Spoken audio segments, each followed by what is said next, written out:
Hi kids, I'm Storytime Pup, and welcome to the Storytime Pup Show. I'm so glad you came by to play. I love when my friends come by to play, and you're one of my friends. Are you ready to have fun? Let's see what we're going to do today. Magic marker, show us what we're going to do today. Yay! It's storybook time! We love storybook time! Well, hi kids, and thanks for stopping by for today's book. Today's book is A Happy Color, and it's written by Lynn Asimakopoulos. Are you ready? Okay, let's get started with today's book. Jake lay in the darkness, the sun creeping under the shade, thinking, why should I get out of bed? He had no place to go, no one to see, and nobody would be coming to visit. He probably wouldn't get any mail, and the phone wouldn't ring. Stepping out on his porch to get the paper, he thought of ending his subscription, since it was almost always bad news anyway. Seeing the date, he was surprised. He had actually forgotten it was his birthday. Oh well, he mumbled, thinking today would be like every day, nothing special. Fixing his cup of instant coffee, he sat down to read the paper, asking himself over and over, why did I move here from the country? He thought this tiny 3-bedroom house was very unpleasant. It had no curtains, torn wallpaper falling off the walls. The pipes were rusty, the faucets leaked, and it needed painting badly.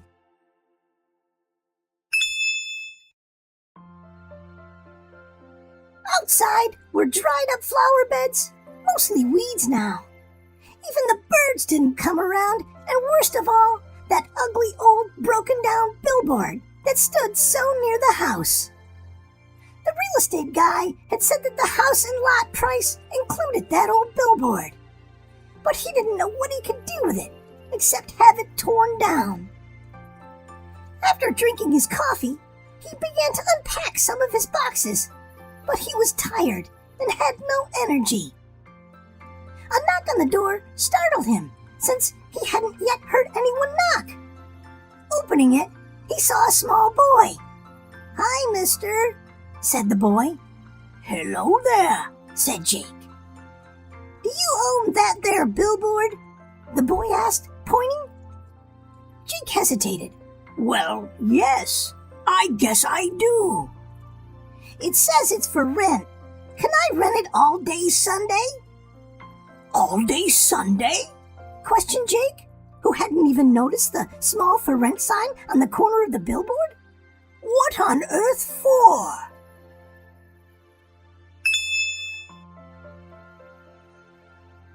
"My mom's coming home from the hospital Sunday morning. She was sick and had an operation. I'm glad she didn't die like my dad did. He died in the hospital when I was little. My brother, he's 15. He saved enough money from his job at the grocery store to buy Mom flowers. I don't have a job. I'm only 8. But I collected cans and bottles and got $2.75. So if I can rent your billboard, I'll give you my money. Then I can put a sign on it saying, 'Welcome home, Mom.' Her bed faces the window, so she can see it all the time." "I'll bet your mother will think that's lovely," replied Jake. "How about you just give me $1? Jake didn't really want to take the boy's money, but he knew how important it was to make the boy feel he was doing something nice. "You can use the rest to buy something else." The boy's face beamed. "Gee, thanks, mister. I'll be back tomorrow. I gotta go to school now." Jake called out after the boy. "What's your name?" Pete Mertzel." "Well," Jake mumbled to himself, "I'm glad to meet you, Pete." Jake decided to have breakfast after all, and maybe unpack more boxes. he wasn't as tired as he thought.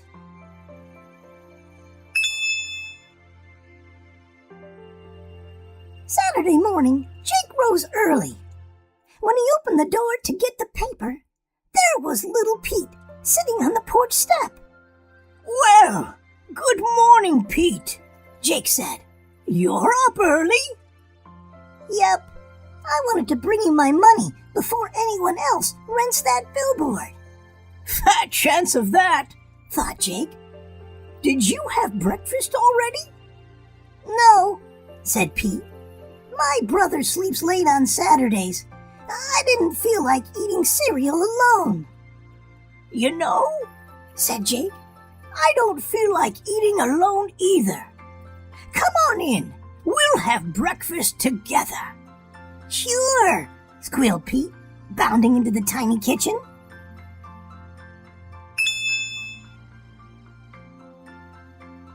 "Boy, you sure got a big place here." "Big, you say?" exclaimed Jake. "Yeah," said Pete. "We only got 2 rooms. Mom has the bedroom, and my brother and I sleep on the couch in the living room. Well, it's really the kitchen, too." "I guess you're right, Pete. This is a big place for just me. How about some scrambled eggs? Like scrambled eggs?" asked Jake. "Sure. With ketchup? Got any ketchup?"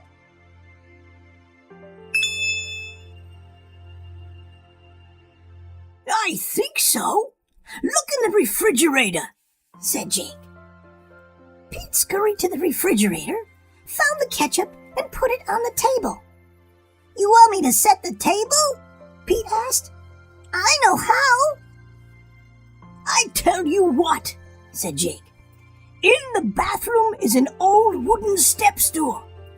Go get it, and you can reach the cupboards and find what you need to set the table. Okay?" "You bet," said Pete.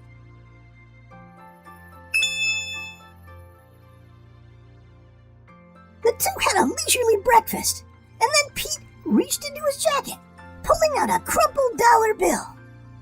"I almost forgot. Here's the money for that billboard. I can rent it all day Sunday, when my mom comes home, right?" he asked. "Right," replied Jakes. "How are you going to make the sign?"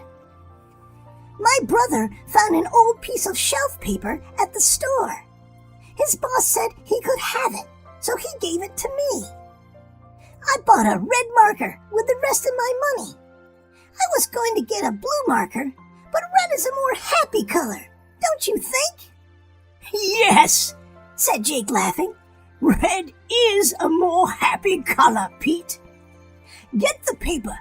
I'll do up the dishes and then help you with the sign." "Oh boy," yelled Pete as he ran out the door. "I wasn't sure how to spell the words anyway."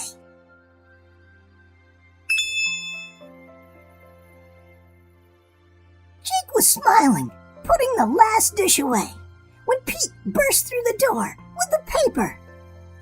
They rolled the paper out on the kitchen floor, placing a chair at either end to hold it down. "How do you spell welcome?" asked Pete. Jake spelled out the letters as Pete wrote them, trying to make every letter perfect.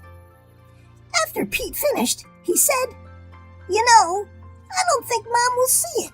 It's so small." "Just a minute," said Jake, disappearing into the bedroom and coming out with a sack. "I've got this special reflective glow-in-the-dark tape.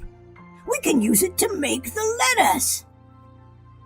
Together they worked on the sign, forming all the letters. Jake found some old artificial flowers in one of his boxes, so they added those to the sign too. "This will look super!" shouted Pete.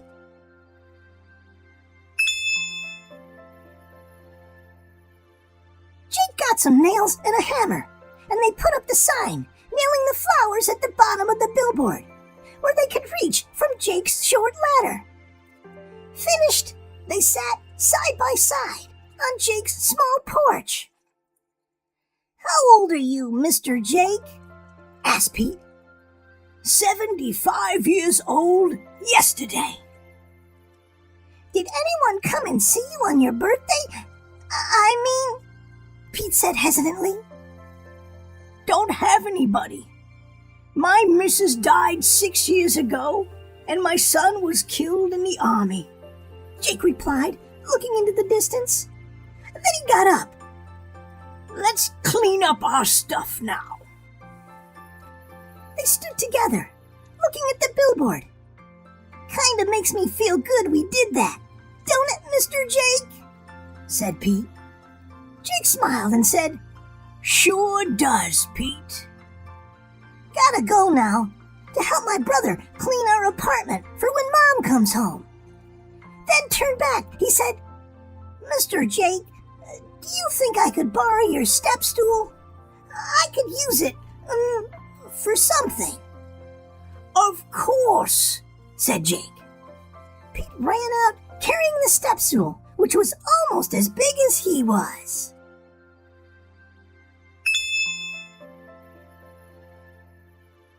Sunday morning, Jake woke up and went out to get his paper. He was surprised to see his step stool on the porch. It was painted a very shiny yellow. On it was a piece of paper with the words, Happy birthday. I hope you like it. Yellow is a happy color too.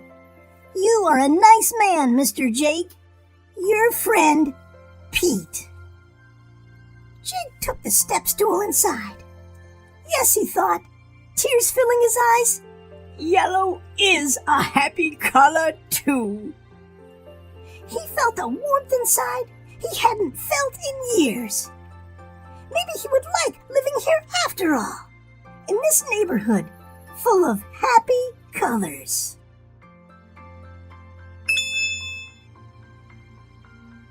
The end. So what did you think about today's book? I thought it was wonderful how Pete and Jake became friends and worked together. And in the end, Jake's life was much happier. I hope you enjoyed today's book. I want to say a great big thank you to Lynn Asamakopoulos for this wonderful book.